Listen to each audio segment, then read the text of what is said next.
Bon, la ressourcerie, en fait, c'est la croisée, c'est le carrefour. C'est là la redistribution. Bon, en amont, puisqu'on parlait de collectif, il y avait un collectif. C'est-à-dire que ce sont les associations de chefs décorateurs et des équipes de cinéma qui ont initié cette ressourcerie qui, en fin de compte, est une initiative qui existait jusque dans les années 90 maximum. C'est-à-dire qu'on a eu une époque dans nos studios de cinéma où c'était une usine en vase clos complètement circulaire. C'est-à-dire de la création pratiquement jusqu'au tri. Le tri ne se faisait pas puisqu'on récupérait à peu près tout. Bon, pour des problèmes immobiliers, on va dire real estate, on s'est retrouvé avec des demi-studios, c'est-à-dire que les plateaux, qui sont des coquilles vides, et évidemment les coquilles qui étaient pleines de matériaux, elles, on les a évacuées, brûlées. J'ai fait ça, quand j'avais votre âge. On nous engageait pour faire un calpinage, c'est-à-dire répertorier ce qui était des biens immobiliers, c'est-à-dire du stock. Et donc, du coup, les studios pouvaient payer aussi moins d'impôts et libérer de la surface pour construire des logements, puisqu'il fallait des logements. Alors, cette initiative, elle est partie effectivement, on peut dire, de collectifs, de clubs. C'est le club de décorateurs, et vite fait, comme on était un club, évidemment, les équipes ont dit, mais qu'est-ce que vous faites tout seul dans votre coin? On va faire, nous aussi, une association de décorateurs, mais ça sera l'association des équipes de cinéma.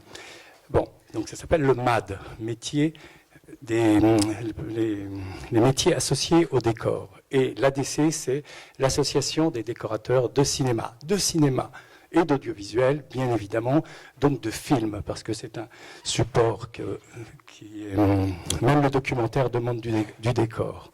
Bien.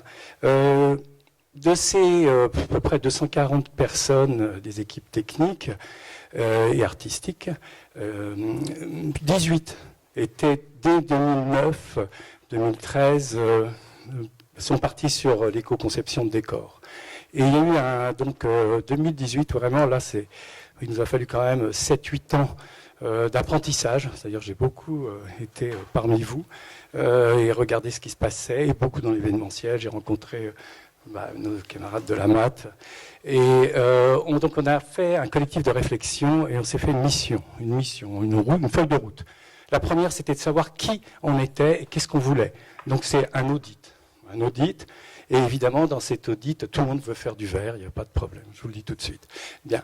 La deuxième, c'était les tests de matériaux. Donc, on a constitué le studio Ecofilm qui, depuis 4 ans à peu près, fait au quotidien des tests de matériaux, nos matériaux et nos outils, c'est-à-dire qu'on veut vraiment aller vers le concret.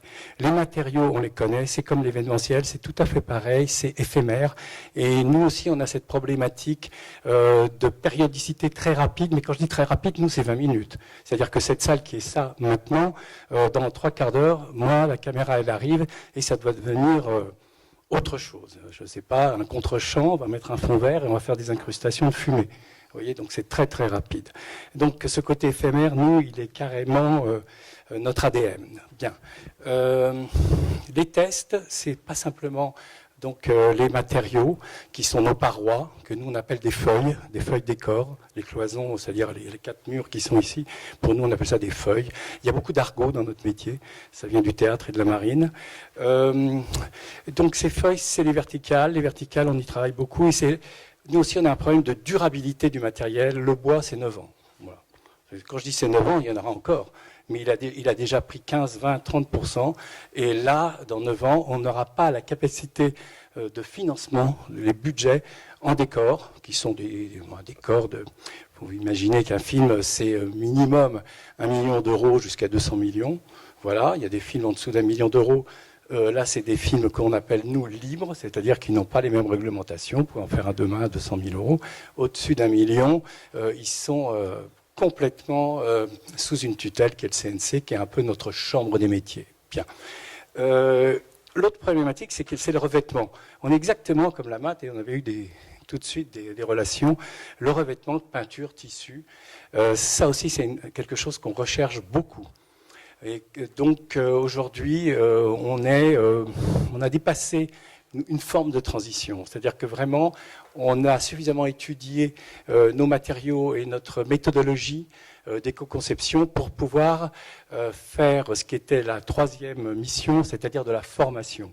La formation, donc, ça a été des mois pour appliquer toutes nos recherches et essayer de les concentrer. On s'est aperçu d'ailleurs que c'était plutôt 80% dédié à des cours d'information et sur la création, sur les possibilités, toute la richesse, surtout en France, il faut le dire, hein, des ressources, des intelligences qu'on vient de voir ici, qu'on verra après. Et c'était 20% de travaux pratiques, alors que nous, on a un métier complètement physique quelque part. Et c'était assez intéressant quand on a commencé à faire la mission, l'ordre de route sur la formation, de s'apercevoir que la pratique, mais non, la pratique, c'est au jour le jour que ça se fait. C'est plutôt être suffisamment sachant sur, disons, l'économie circulaire, le développement durable, tous les acronymes qui existent. Et ça, au début, c'est une jungle. Et dans les stages qu'on fait, il y en a deux, un qui est très logistique, un qui est plus artistique.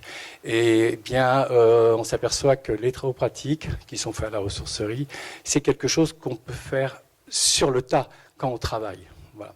C'est parce que je le dis parce que souvent il y a une déception.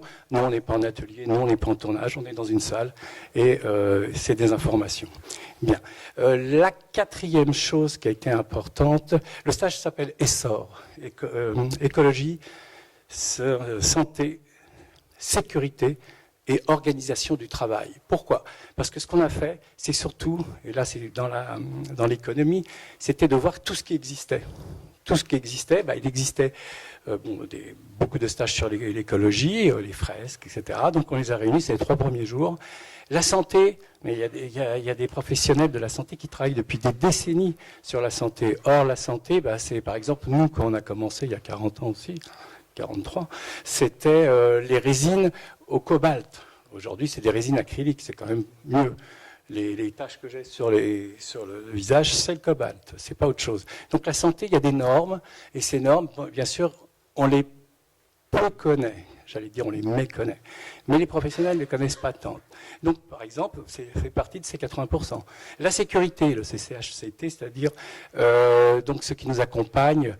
Avant, on les appelait comment ? Un peu l'inspection du travail. Bon, ils ont un autre nom, maintenant c'est une commission de sécurité qui nous accompagne.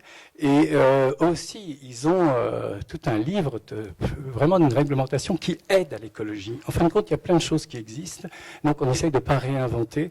Et là aussi, c'est 2 jours pendant lesquels ceux qui sont sachants sur la sécurité et la santé viennent s'exprimer. Après, l'organisation du travail. Là, c'est les professionnels. Là, c'est les professionnels, c'est les assistants, les logisticiens qui viennent expliquer. Et la responsabilité, c'est l'organisation. La responsabilité, ça, c'est assez intéressant, c'est les syndicats et les patrons. Les patrons, les salariés, les fournisseurs, c'est-à-dire tous les syndicats, la FICAM, les SPI, enfin encore beaucoup d'acronymes, et ils viennent s'exprimer. Et là, on s'aperçoit qu'il y a des racines de l'éco-conception qui sont là. Dans le fait qu'ils créent des champs pour qu'on puisse travailler, des champs de facilité, des champs économiques, et surtout bien sûr des commissions paritaires où on échange. Et ça, c'est la première semaine. Et après, ces 2 semaines, là, on est dans le gras de la création du décor éphémère. Donc ça, c'est l'émission. Et il y a quelque chose qui manquait, et ça, c'était dans la mission, dans l'émission, on en a 5, c'était les fournisseurs, les prestataires. Et les distributeurs, enfin toute la chaîne, ça porte un nom, hein, blockchain, je ne sais pas quoi. Enfin, donc, nous, on appelle ça le comptoir. Vous savez, on a des terminologies très 19e siècle. Et donc, le comptoir. Et on s'est aperçu qu'il disparaissait. Nos loueurs, Vachon, Locatema, tous ces fournisseurs disparaissent. Merci. Et donc, comment essayer d'avoir une émulation pour que ça revienne. Alors, on a été vers nos fournisseurs, on a essayé de regrouper, donc on aide vraiment à ce qui est, disons, une transmission de ces entreprises, parce que souvent, il n'y en a pas. Donc, que ça ne parte pas, souvent en Espagne ou en Angleterre, par exemple, qui, eux, n'ont aucun problème pour trouver dans leurs écoles d'art, dans les écoles de commerce. La première chose qui se passe quand moi je rentre dans une école d'art, je dis qui ne veut pas être réalisateur ? évidemment, il y a un moment flou, parce que je suis intéressé par ceux qui ne veulent pas être réalisateurs ou producteurs. Peut-être que ce sera des formidables fournisseurs et des prestataires magiques qui vont inventer justement le bras magique. C'est un appareil qu'on utilise dans le cinéma. Donc on a vraiment, vraiment besoin, dans notre métier de l'éphémère, d'avoir des gens constants, eux, qui sont derrière un comptoir et qui nous permettent d'avoir des outils, de fabriquer, de penser des objets utiles et évidemment éco-responsables. Et la dernière chose, c'est nos lieux de travail. Nos lieux de travail, là, donc je reviens au studio. Comme, bien sûr, il y a eu cette scission de 50-50, c'est-à-dire il y a des lieux où on tourne, et il n'y a plus de lieux où il y a du bois, il n'y a plus de lieux où il y a des fournisseurs, puisqu'avant tout était réuni.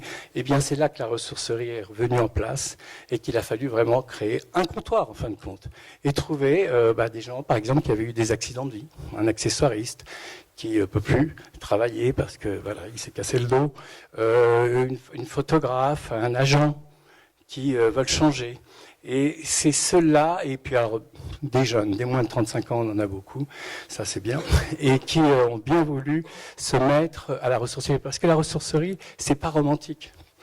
Et donc c'est un travail très physique encore, où il faut aller faire la collecte d'un côté et faire une grande diplomatie de l'autre, puisqu'on va aller voir des producteurs qui ont réussi à avoir 15 millions d'euros et qui vont faire à peu près 15 tonnes de matériaux à mettre à la poubelle en fin de film. 7 à 15 tonnes, bien. Donc la diplomatie consiste à avoir suffisamment d'assises professionnelles pour leur dire « je sais que là ça représente 2 millions d'euros, tout ça, mais tu vas me les donner gratuitement et je vais les remettre dans le circuit ». Voilà. On le fait aussi pour le costume avec le Conservatoire européen du costume qui, lui, reprend des costumes usés qui allaient être mis à la poubelle ou qui ne servent plus et qui sont démontés, scannés au niveau des patrons et qui sont complètement reconstitués dans ce qu'ils étaient ou pas. Des fois, ils sont effectivement redesignés. Voilà, ça existe pour le costume aussi. Et qu'est-ce qui nous posait problème, à part effectivement les mètres carrés? C'était le fait qu'il n'y a pas de normes. Et ça, cette norme, on n'aime pas du tout ça, nous on veut créer, la norme nous embête, mais quand même, une paroi, eh bien on avait de tout, on avait du 45, du 47, du 72, du 78, enfin, tous les battants, tous les tasseaux étaient utilisés suivant le marché du négoce du bois. Donc là, on a défini avec les 12 plus gros chefs constructeurs, une norme qui est de 78 mm d'épaisseur. C'est très large, c'était pas ça avant, mais 78 c'est stable, et c'est 78 parce que c'est 70, c'est le bâton à peu près, le bâton stand le plus large, le plus long, et 78, 8 c'est les 8 mm au lieu des 5 qu'on utilisait avant qui étaient trop fragiles. Donc ça fait qu'ils peuvent être stockés plus longtemps et ils perdurent plus longtemps. Et aujourd'hui, on voit sur 2 ans que 60-70% du métier fait cette norme. Ce qui fait qu'on a du Lego, on récolte du Lego. C'était important de récolter le Lego, sinon ça ne servait à rien. Mais bon, les autres 30-40%, eh bien là, ils partent vers le bâtiment, ils partent vers d'autres secteurs, ou alors les valoristes qu'on a à l'intérieur de la ressourcerie à Montreuil, c'est le bâtiment Mosinor. Voilà, c'est facile, M-O-Z-I-N-O-R, vous trouverez facilement. Eh bien, ça repart sur, et ça c'est vraiment très intéressant, à la rigueur on pourrait faire une autre ressourcerie, ça part vers le bâtiment, fortement réemployé sur le bâtiment. Voilà à peu près, j'ai encore quelques secondes, eh bien, voilà, j'ai fini.